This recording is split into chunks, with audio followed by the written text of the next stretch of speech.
Yesu ni jiwe la pembeni lililokataliwa na waashi, bali kwa Mungu ni jiwe kuu tena takatifu.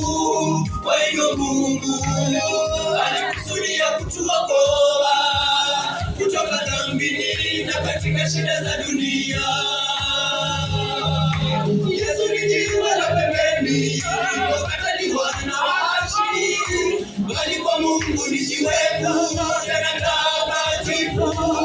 Kwa hiyo Mungu alikusudia kutuokoa kutoka dhambini na katika shida za dunia. Ndoa namna gani